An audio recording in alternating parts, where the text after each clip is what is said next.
It's my life. Lazy. It's my life. I got dirty. It's my life.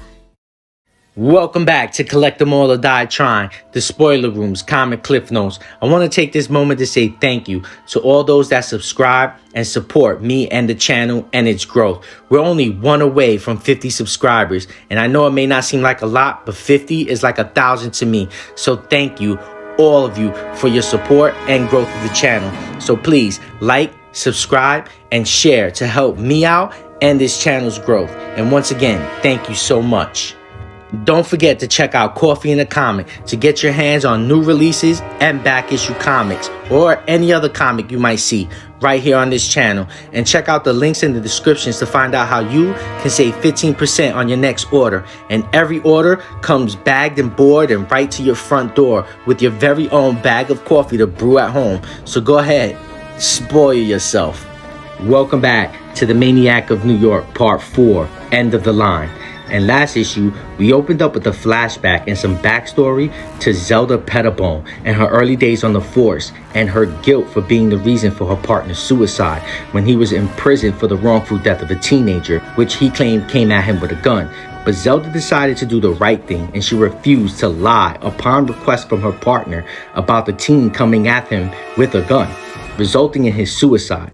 Now, this issue opens up in the same manner, only this time we get some backstory from Gail Green, which takes place in 2009, 7 years before the Maniac's first initial attack and the massacre for Times Square. And this is the night Gina learns about fear and regret. Gina and her boyfriend at the time, Josh, are running for their lives like a Friday the 13th flick or sleepaway camp, if I may say. But Josh tells Gina to hide as he attempts to lure Harry away as he blocks the entrance of the door. And Gina listens in behind another door, hiding as she hears the violent screams and gushing pain coming from Josh's voice from the other side of the door. And Gina chooses to remain hidden as she covers her ears to mute out the sounds of death and tightly shut her eyes like a kid trying to avoid the scene from a horror movie. And this is a far different Gina that we know presently, as Harry stands towering over Josh's dead and mangled body. Harry moves toward the door Gina is behind and opens to an empty room and an open window. Gina managed to escape the grasp of Harry that night, but not in her mind, because these events play on in her head till present day. Then we finally transition back to the death train and their dire situation where Gina and Zelda are trapped and once again face to face with Harry. And Zelda wants to know what are they gonna do, and with a loud war cry, Gina screams, "We kill it!" As they let off a barrage of bullets, Zelda keeps pumping bullet after bullet from the shotgun she wields, and Harry, he takes these shots like a sponge. And Gina's next course of action is to run as Harry recovers from the barrage of bullets he just took, like out of a John Woo film. And Zelda couldn't agree anymore as they grab the kids and run past poor Gabriella Acosta's lifeless body. They make it to the next car as Zelda attempts to slam the door shut and encourages Gina to keep running with the children. And just as she's about to slam the door, Harry reaches in, grabbing the door, preventing it from closing. And Zelda drops that fleeing and she goes full hero. Zelda, she lets loose her grip, swings the door open and lets loose with the shotgun, pushing Harry a few steps back with just enough time to turn over to Gina just to tell her that her idea to kill Harry, it just isn't working.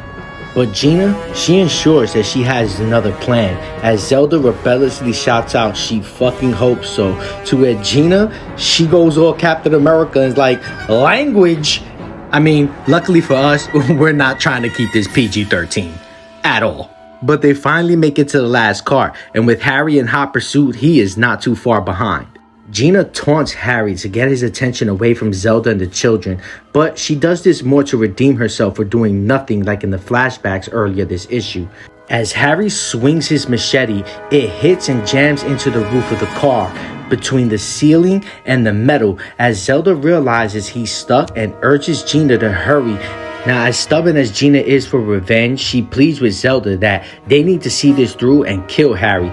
But Zelda sees that she's overzealous and being stupid, but she gives Gina the satisfaction and throws her the lighter. As Harry gets free, he makes an attempted swing at Gina and misses as Gina yells for Zelda to save the kids. Zelda refuses to leave Gina behind, and Gina feels she's already dead and urges Zelda to run. As Harry makes his finishing blow towards Gina, Harry once again gets his machete stuck for swinging too high, and Gina gulps down the alcohol as Zelda screams for Gina to have a sense of urgency, and I imagine, for dramatic effect, Gina in slow motion lifting the lighter to her lips as she spits fire from her mouth like a fire-breathing dragon right into the face of Harry, who starts screaming in pain, flailing his arms around and falling to the ground. And it's safe to say that Birnbaum was not lying about this info he gave to Gina and Zelda, and that withholding this information was a dickhead move because this could have saved lives. Harry takes off running and jumping out the back of the train while in flames onto the train tracks and proceeds to run down the train tunnel as you see the flames trail behind him as he runs in a desperation of putting the fire out as Gina and Zelda and the children watch Harry desperately run off in flames.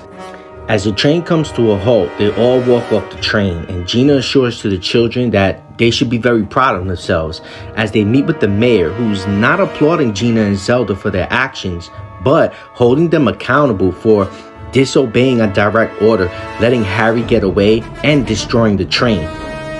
And before Gina can get out any words to defend her actions, the mayor cuts her words off and tells her she doesn't get to speak and places all the blame on the duo for Harry's escape, and that the people who died on the death train, it's all on them. The nerve of this mayor. Zelda, she had it. She wastes no time and throws her badge on the table and says she's out. But the mayor, he knows better. He knows he would only look bad if he fired the hero cop that saved the two children from the maniac, and the papers would eat him alive in the headlines. And the mayor, he takes another approach and he goes on to reassign Zelda anywhere else with a clean slate. But the mayor's advisor, she's pissed off and calls Zelda a snitch, and that the mayor's call will only piss off the police union. Now, the mayor's advisor's statement is proof that Zelda still gets backlash and labeled as a snitch from the police union force and the police union for doing the right thing and not backing her partner for the wrongful death of a teenager. But the mayor, he doesn't redact his decision and calls for the union to hate him more. And the mayor suggests that today is Zelda's lucky day. But after what she's been through, this is far from a lucky day. Now, I'm not really surprised by Zelda's reaction and response because she's known for having a bad habit of doing the right thing, and don't hold your breath if you expect that to change. And Gina is the one on the chopping block, but the punishment that's the harshest for her is to basically just keep her on this shit job. Because, let's be real, it was stated before, nobody wants this shit job, and Gina's the only one that's here on her own free will. But now, Gina's responsible for facing the media and telling the public why she chose to trap the people on the train, which we all know is not the truth. It was the mayor's decision to keep the train running, and Gina now has to play the scapegoat. And Gina, she pretty much just swallows the pill and rolls with the punches. Then we transition to the press briefing, where Gina basically apologizes for her actions and decisions and takes full responsibility for the death train. While back at the hospital, the children watch on the television as Gina takes the blame, and the main question the children have is what's gonna happen to them. But all Lena could think about in her clouded thoughts is, why did Maniac Harry freeze? Why did he freeze in that moment? And why then? So Lena has a lot of questions, and it's pretty obvious that she's picked up but not fully understand the Harry freeze zones. So there was a moment when Harry went docile when entering 81st Street and the Museum of Natural History. Then we get another transition to two random individuals at the Museum of Natural History.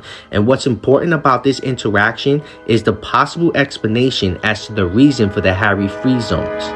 The individual goes on to explain why they like this area so much, and it's because nobody ever comes here. It's always really quiet. But there's a supernatural explanation for this, which is about a 15th century amulet displayed in the museum, believed to hold supernatural powers against evil. But in the conclusion of this conversation, there was a mention of Harry being in the train, which the two are very happy that they weren't there, but nonetheless made the point that the train passed through the location, which it did. So I'm thinking this ancient 15th century amulet, which is in the museum, if they decide I'm going the supernatural route of things, is the reason why Harry's unable to commit any evil or do evil deeds or harm within this area. And if this remains to be true, then the amulet and its source of power can be moved, which means this Harry-free safe zone is not subject to one area. This amulet can be picked up and moved, therefore changing the location of the Harry-free safe zone.